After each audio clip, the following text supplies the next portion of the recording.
Radhe Radhe everyone. आप सभी का मेरे चैनल में स्वागत है।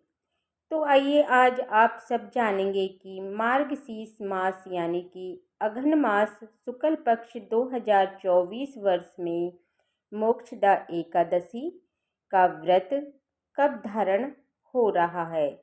तो हम जानेंगे कि व्रत के शुभ मुहूर्त के बारे में, इस दिन पारण का क्या समय होगा, पारण कब और किस चीज़ से किया जाएगा। जानते हैं इन सब के बारे में। तो आप सभी भक्तों को मोक्षदा एकादशी व्रत की ढेरों शुभकामनाएं।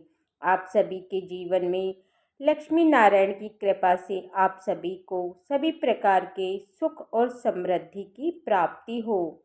प्रत्येक माह के कृष्ण पक्ष और शुक्ल पक्ष की एकादशी तिथि के दिन एकादशी का व्रत किया जाता है। सभी एकादशियों का अपना अपना विशेष महत्व माना गया है।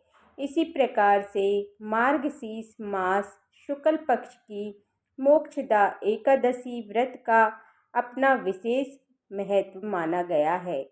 जो भी भक्त सच्ची श्रद्धा के साथ नियम पूर्वक और मोक्षदा एकादशी का व्रत करते हैं, इस भगवान विष्णु और माता लक्ष्मी का, भगवान श्री कृष्ण के दामोदर स्वरूप की पूजन करते हैं, भगवान श्री कृष्ण का पूजन करते हैं और इस दिन गीता का पूजन करते हैं, क्योंकि भगवान श्री कृष्ण ने इस दिन अर्जुन को गीता का उपदेश दिया था। अतः मोक्षदा एकादशी गीता और श्री कृष्ण व्यास आदि का पूजन करके गीता जयंती का उत्सव मनाने चाहिए। इस दिन गीता पाठ, गीता का व्याख्यान आदि और गीता का जुलूस निकाला जाए तो इसे अनंत पूर्ण फलों की प्राप्ति होती है। और मोक्षदा एकादशी व्रत करने वाले व्रती को चाहिए कि दसवीं तिथि के दिन जौ और मूंग की रोटी, दाल आदि का प्रयोग करके, सेंधा नमक का प्रयोग करके सात्विक आहार ग्रहण करें। तेल की जगह पर घी का उपयोग करें। इस प्रकार दसवीं को एक ही समय भोजन करके रात्रि एकादशी व्रत का स्मरण करते हुए ब्रह्मचारण का पालन करते हुए सोना चाहिए। एकादशी को सुबह उठ करके नित्य क्रिया से विविध होकर के स्नान आदि करके व्रत का संकल्प लेकर के एकादशी तिथि के दिन रात्रि उपवास रहते हुए व्रत को धारण करना चाहिए। उपवास नहीं कर पाते हैं तो एक समय फलहार ग्रहण करें, व्रत को धारण करें। इस दिन भगवान विष्णु, माता लक्ष्मी का, भगवान श्री कृष्ण के दामोदर स्वरूप आदि का पूजन करें।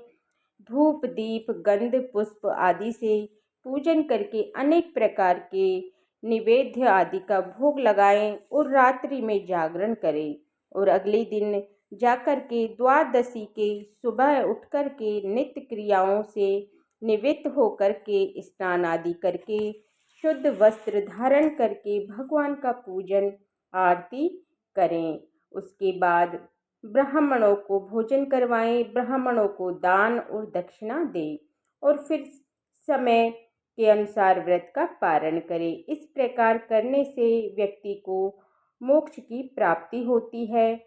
इस एकादशी व्रत के प्रभाव से मनुष्य के अनेक प्रकार के पाप और ताप नष्ट होते हैं, इसलिए इनका नाम मोक्षदा एकादशी व्रत प्रदान करने वाली है। तो आइए ये जानते हैं कि मोक्षदा एकादशी व्रत के शुभ मुहूर्त पारण समय के बारे में, एकादशी तिथि तथा प्रारंभ के बारे में।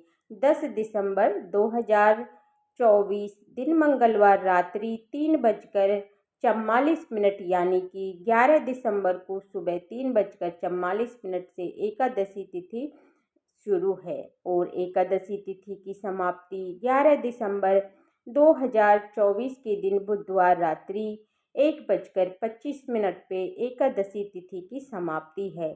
तो इस बार सूर्य उदय के अनुसार एकादशी का व्रत जो किया जाएगा वो 11 दिसंबर 2024 के दिन बुधवार को सभी भक्तजन व्रत धारण करेंगे और व्रत का पारण करेंगे, जो कि हरिवासर समाप्त के बाद किया जाता है। हरिवासर का समय द्वादशी तिथि का पहला चौथाई हिस्सा हरिवासर का होता है। तो द्वादशी तिथि की जो समाप्ति है वह 12 दिसंबर 2:24 से गुरुवार को रात्रि में 10:27 पे द्वादशी तिथि की समाप्ति है। तो व्रत का पारण 12 दिसंबर सुबह 7:07 से सुबह 9:09 तक मोक्षदा एकादशी व्रत का पारण किया जाएगा। इस व्रत का पारण गौमूत्रेण पारण है। गौमूत्र से पारण है।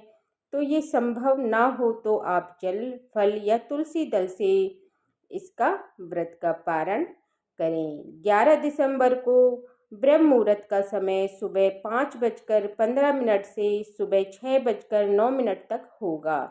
सूर्य उदय का समय 6:35 और सूर्य अस्त 5:10 पर होगा। 11 दिसंबर को राहु काल का समय सुबह 11:51 से दोपहर 1:10 होगा और 12 दिसंबर को दोपहर 1:11 से दोपहर 2:30 मतलब कि 2:30 तक होगा।